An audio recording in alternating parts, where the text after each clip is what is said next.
देवगढ़ का दृश्य। मंडली गांव से चली गई थी और बिंदिया को एक सोच में डालकर छोड़ गई थी। न जाने क्यों बिंदिया अपने आप को महुआ के बारे में सोचने से नहीं रोक पा रही थी। बार बार उसका दिमाग उस लड़की के ऊपर जाकर ठहर रहा था। आखिर क्या खास था उस लड़की में, क्यों मैं उसे नहीं भुला पा रही हूँ। मैंने तो उसका चेहरा भी नहीं देखा, लेकिन उसकी हल्की सी वह छुअन क्यों मेरे मन को एक अपना सा सुखद एहसास दे गई। क्या मैं जो सोच रही हूँ वैसा ही तो नहीं। अभी बिंदिया अपनी सोच में गुम थी कि तभी कुंवर साहब कमरे में आ गए। कुंवर साहब को देखते ही बिंदिया वर्तमान में आ गई। बिंदिया को ऐसे सोच में डूबे हुए देखकर कुंवर साहब ने बिंदिया से कहा, क्या हुआ, आप खुश नहीं हैं क्या?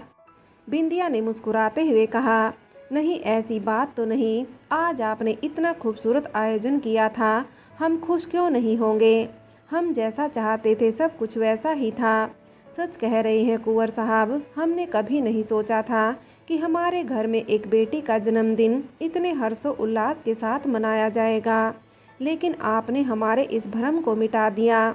हमें यह समझ आ गया है कि आप एक बहुत अच्छे पिता हैं और एक बहुत दयालु इंसान भी हैं। कुंवर साहब ने बिंदिया के दोनों हाथ अपने हाथों में लेते हुए कहा, इतने सालों बाद आपको पता चला कि हम बहुत अच्छे इंसान हैं, यह तो हमारे साथ ना इंसाफ़ी है बिंदिया। बिंदिया ने मुस्कुराते हुए कहा, ऐसी बात नहीं है कुंवर साहब, जिस दिन हम आपसे ब्याह कर आए थे उसी दिन हमें पता चल गया था कि आप बहुत अच्छे इंसान हैं। लेकिन जैसे जैसे आपकी उम्र बढ़ती है आप लोगों को और करीब से जानने लगते हैं। हमारा और आपका रिश्ता जैसे जैसे बढ़ रहा है वैसे वैसे मजबूत भी होता जा रहा है। हम अब आपको और अच्छी तरह से जानने लगे हैं और शायद चाहने भी लगे हैं। सच कुंवर साहब, हम आपको बहुत चाहते हैं। आप हमसे वादा करिए कि आप हमसे कभी नाराज़ नहीं होंगे। अगर आपको लगे कि हमने कोई गलती की है तो आप पहले हमसे उस गलती की वजह पूछेंगे, उसके बाद ही आप हमसे नाराज़ होंगे। और ऐसा कहते हुए बिंदिया की आंखों में आंसू आ गए। बिंदिया की आंखों में आंसू देखकर कुंवर साहब ने बिंदिया से कहा, आप ऐसे क्यों कह रही हैं? क्या हम कभी आपसे नाराज़ हुए हैं? आपकी आंखों में हमें आंसू बिल्कुल पसंद नहीं। कुंवर साहब ने बिंदिया की आंखों से आंसू पोंछते हुए कहा, आज के शुभ दिन आपकी आंखों में आंसू, यह ठीक नहीं है बिंदिया। यह सब छोड़िए, आप यह बताइए कि आज आप उस खेला दिखाने वाली छोटी बच्ची पर इतनी मेहरबान क्यों थी? आपने पहले भी कई गरीब लोगों को देखा है, आप उनकी मदद भी करती हैं, लेकिन आज हमने पहली बार आपको किसी के लिए इस हद तक जाते हुए देखा। बिंदिया, हमें इस बात का बुरा नहीं लगा, लेकिन फिर भी हम आपसे यह जानना चाहते हैं कि आपने किस बात के वशीभूत होकर अपना इतना कीमती जूड़ा पिन उस औरत को दे दिया। कुंवर साहब की बात सुनकर बिंदिया हड़बड़ा गई। उसने अपने बालों पर हाथ फेरते हुए कहा, माफ़ करिएगा कुंवर साहब, आप हमसे नाराज़ हैं क्या? सचमुच हमें उस बच्ची ने अजीब से सम्मोहन में बांध लिया था, हमें कुछ समझ ही नहीं आया था। लेकिन अब जब आपने हमसे कहा तो हमें याद आया कि वह जूड़ा पिन तो आपने हमें तोहफे में दे दिया था। ऐसे कैसे हम किसी और को वह चीज़ दे सकते हैं जो आपने हमें तोहफे में दी है। हम ऐसा करते हैं कि अब जब वह दोबारा आएगी हम उसे वापस मांग लेंगे और उसके बदले में उसे कुछ और दे देंगे। बिंदिया अपनी बड़ी बड़ी पलकों को उठाकर कुंवर साहब की तरफ देख रही थी। कुंवर साहब ने बिंदिया के गाल पर हाथ फेरते हुए मुस्कुराते हुए कहा, आप बेकार में परेशान हो रही हैं बिंदिया। हमारे राजघराने में दी हुई चीज़ कभी किसी से वापस नहीं मांगते। हमने तो बस आपसे ऐसे ही पूछ लिया, आप तो खामखा परेशान हो गई। कोई बात नहीं बिंदिया, आपके ऊपर ऐसे 100 तोहफे कुर्बान हैं।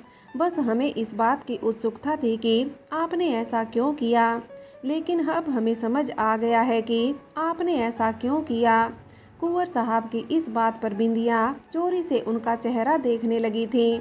उसने डरते डरते कुंवर साहब से कहा, क्या समझ आया आपको कुंवर साहब? कुंवर साहब ने मुस्कुराते हुए कहा, अरे यही कि इस बच्ची को देखकर आपके अंदर ममता जागृत हो गई थी, क्योंकि वह भी हमारी मोहिनी की उम्र की थी और आपको उस पर कुछ ज़्यादा ही प्यार और तरस आ गया था।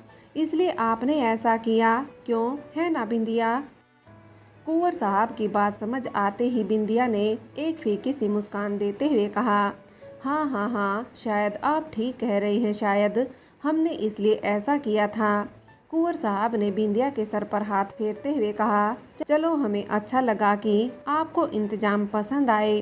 कुंवर साहब और बिंदिया देर रात तक बातें करते रहे और उधर माताजी और उनकी बहनें अपने कमरे में देर रात तक बातें कर रही थी।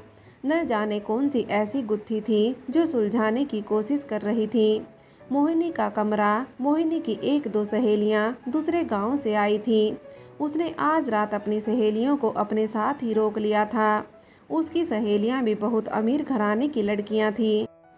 मोहिनी ने बिस्तर पर लेटे लेटे अपनी सहेली से कहा, वैसे आज बहुत मज़ा आया। पिताजी ने कितना अच्छा इंतजाम किया था। क्यों, तुम दोनों को मज़ा आया या नहीं? मोहिनी की सहेलियों ने मुस्कुराते हुए कहा, अरे हाँ, ऐसा लग रहा था जैसे तुम्हारा जन्मदिन नहीं, तुम्हारी शादी है। तुम्हारे पिताजी ने तो कमाल कर दिया मोहिनी। मोहिनी ने खिलखिलाते हुए अपनी सहेली से कहा, हाँ हाँ, करेंगे क्यों नहीं, आखिर हम राजघराने से हैं। हमारे पास किसी चीज़ की कोई कमी नहीं। हमारे पिताजी चाहे तो गरीब में हीरे मोती बांटे तो भी हमारे खजाने खाली नहीं होंगे। और हम उनकी सबसे लाडली बेटी हैं और इस घर की पहली संतान। हमारे ऊपर हमारे पिताजी कितना भी खर्चा कर सकते हैं। मोहिनी को अपने पिता की दौलत का जितना घमंड था, उसकी बाकी सहेलियों को उसका यह घमंड अच्छा नहीं लगता था। लेकिन वो सब मोहिनी के साथ अपनी दोस्ती खराब नहीं करना चाहती थी, इसलिए वह मोहिनी से कुछ नहीं कहती थी। मोहिनी अपने आलीशान बिस्तर पर लेटते हुए अपनी सहेली से कहती है, और आपको पता है, आज हमारे 15वें जन्मदिन पर हमारे पिताजी ने हमें तोहफे में क्या दिया है? दोनों सहेलियां घूर घूर कर मोहिनी की तरफ देख रही थीं। उन्होंने मोहिनी से कहा, अभी तक तो नहीं पता चला, लेकिन इतना पता है कि बहुत जल्दी पता चल जाएगा, क्योंकि तुम बिना बताए तो रहोगी नहीं, इसलिए बता दो। मोहिनी ने अपना हाथ आगे बढ़ाते हुए अपनी उंगली हवा में लहराते हुए अपनी सहेली को दिखाया और कहा, यह देखो, दिख रही है ना, हीरो से जुड़ी हुई खूबसूरत अंगूठी। यह हमारे पिताजी ने हमें तोहफे में दी है और इसके साथ साथ हमारी पसंद का एक घोड़ा भी उन्होंने हमें तोहफे में दिया है। आप लोग तो अच्छी तरह से जानती हैं ना, हमें घुड़सवारी करना कितना पसंद है। बस हमने पिताजी से कह दिया है, जैसे ही हम 18 साल के होंगे, हमें हमारी मनपसंद विदेशी कार भी चाहिए। फिर तुम दोनों हमारी कार में बैठकर खूब सैर सपाटा करना।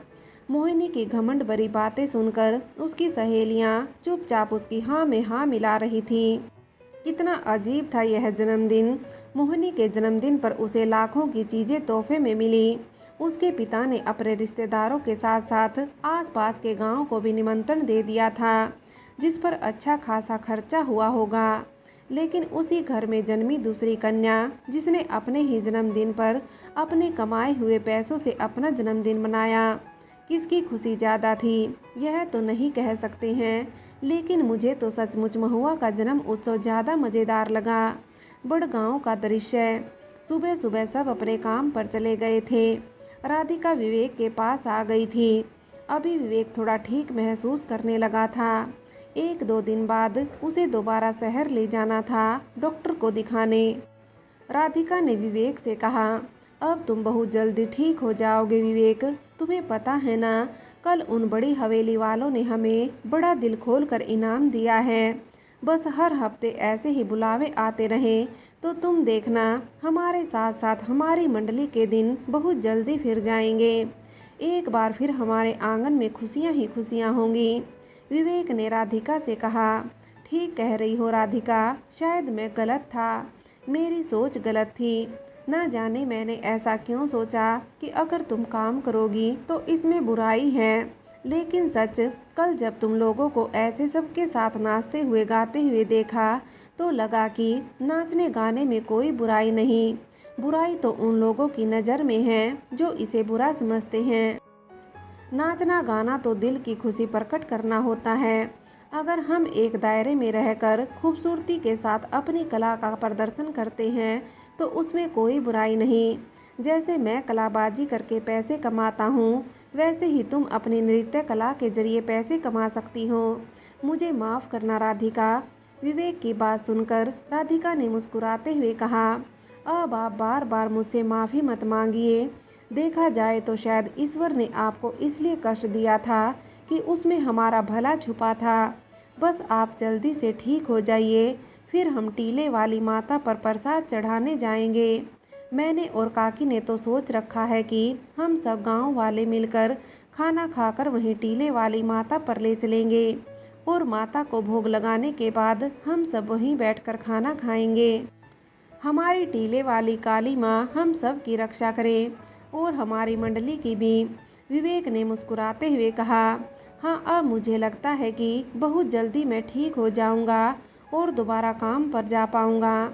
राधिका ने विवेक से कहा, सच विवेक, मैं आपको बहुत चाहती हूँ। आपको चलते फिरते दोबारा देखना चाहती हूँ। बस अब बहुत हुआ, आप नहीं जानते हैं, ऐसा लगता है जैसे ना जाने कब से मैं आपके साथ ही नहीं हूँ। बस आप ठीक हो जाइए। विवेक ने मुस्कुराते हुए राधिका का हाथ पकड़ लिया और राधिका शर्मा गई। रामपुर का दृश्य। ज्योति के मुंह से अपने लिए नफरत के शब्द सुनकर सोनाली रोने लगी थी। उसने ज्योति से कहा, तुम मुझसे नफरत करना चाहती हो तो तुम मुझसे नफरत करो, क्योंकि मैंने काम ही ऐसा किया है। लेकिन सच कहूँ, मैं यह सब करना नहीं चाहती थी। मैं बस राधिका से छुटकारा पाना चाहती थी। मुझे वह जरा भी पसंद नहीं थी और उसका कारण यह नहीं था कि वह मेरी सौतेली बेटी थी, बल्कि इसका कारण यह था कि वह इतनी कम उम्र में भी हर चीज़ में अव्वल थी। तुम्हारे पिता हमेशा उसकी तारीफ करते थे और मुझे ऐसा लगता था जैसे मैं अपनी सौतेली बेटी नहीं, अपनी सौतन को अपने सामने देख रही हूँ। मैं नफरत करती थी उससे और जल्द से जल्द छुटकारा पाना चाहती थी उससे। और तभी तुम्हारी नानी आई। उनके पास उस वक्त दौलत भी थी और राधिका से छुटकारा पाने का उपाय भी। और उस वक्त मुझे यही ठीक लग रहा था। मैं स्वार्थ में इतनी अंधी हो गई थी कि मुझे यह भी होश नहीं रहा कि मैं असहाय लड़की के साथ कितना बड़ा पाप करने जा रही हूँ। और साथ ही साथ वह नवजात बच्ची भी हमारे बुरे इरादे का शिकार बन गई। लेकिन सच कहूँ ज्योति, अगर कभी जीवन में फिर से अपने बच्चों के भले के लिए मुझे कुछ भी गलत करना पड़े तो मैं वही करूँगी जो कभी राधिका के साथ किया था। तुम्हारे पिता के आगे सच कहने की मेरी हिम्मत नहीं है, क्योंकि अब वही मेरा सहारा है और मैं अपने आखिरी सहारे को नहीं खोना चाहती हूँ। मैं नहीं चाहती हूँ कि उम्र के इस पड़ाव पर वह मुझे नफरत के साथ देखें। जब उन्हें पता चलेगा कि मैंने उनकी बेटी के साथ क्या किया है तो शायद एक बार को वह मुझे माफ़ कर देंगे, लेकिन वह अपने आप को माफ़ नहीं कर पाएंगे। वह अंदर ही अंदर टूट जाएंगे और मैं उन्हें और घुटन नहीं दे सकती हूँ। ज्योति, मुझे माफ़ कर देना बेटा। तुम चाहो तो तुम मुझसे नफरत कर सकती हो, लेकिन कभी यह बात अपने पिता को मत बताना। मैं सबकी नफ़रत बर्दाश्त कर लूँगी, लेकिन अपने पति की नफ़रत मुझसे बर्दाश्त नहीं होगी। और इतना कहकर सोनाली फूट फूट कर रोने लगी। सोनाली के आंसू देखकर ज्योति को अच्छा नहीं लग रहा था, क्योंकि थी तो आखिर सोनाली उसकी माँ ही।